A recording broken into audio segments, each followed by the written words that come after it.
આજે રિલીઝ થઈ ગઈ છે અજય દેવગનની મચ અવેટેડ ફિલ્મ રેડ 2. ફિલ્મમાં અજય દેવગન, રિતેશ દેશમુખ અને સૌરભ શુક્લાના પરફોર્મન્સ ઘણા સારા છે. આ વખતે અમય પટનાયક રાજસ્થાનમાં પોસ્ટેડ છે. અમય તેના કરિયરની 75મી રેડ કરવા રાજસ્થાનના એક મહારાજાના ઘરે પહોંચે છે. જો કે કહાનીમાં એવું ટ્વિસ્ટ આવે છે કે ઈમાનદારી માટે જાણીતો અમય પટનાયક 2 કરોડની લાંચ માંગે છે.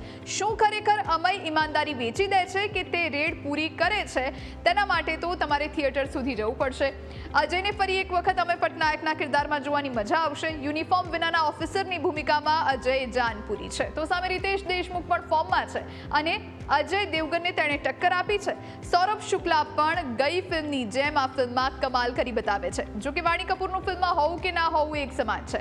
હંમેશા એવું રહ્યું છે, ખાસ કરીને બોલિવૂડની ફિલ્મોમાં, કે જે ફિલ્મનો પહેલો પાર્ટ હિટ ગયો હોય એનો બીજો પાર્ટ થોડો નબળો જ સાબિત થતો હોય છે. અને રેડ 2 પણ આમાંથી બાકાત નથી, કારણ કે ઓરિજિનલ રેડ જેટલી સુપરહિટ થઈ હતી એટલી જ એક્સપેક્ટેશન રેડ 2 માટે પણ હતી. પણ ફિલ્મનો ફર્સ્ટ હાફ થોડો સ્લો અને બોરિંગ લાગે છે.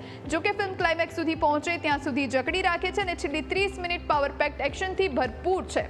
જો તમે ઓરિજિનલ રેડને ભૂલીને રેડ 2 જોવા માટે જશો તો ચોક્કસથી મજા આવશે. ડિરેક્ટર રાજકુમાર ગુપ્તાએ રેડ, આમિર અને નો વન કિલ જેસિકા જેવી બ્લોકબસ્ટર ફિલ્મો ડિરેક્ટ કરી છે. આ ફિલ્મનું ડિરેક્શન ખૂબ જ મજબૂત છે, પરંતુ સ્ક્રીન પ્લે થોડો નબળો લાગે છે. જો તમે રેડ 2 જોઈ હોય તો કમેન્ટમાં જઈ અને કહેજો તમને રેડ 2 કેવી લાગી.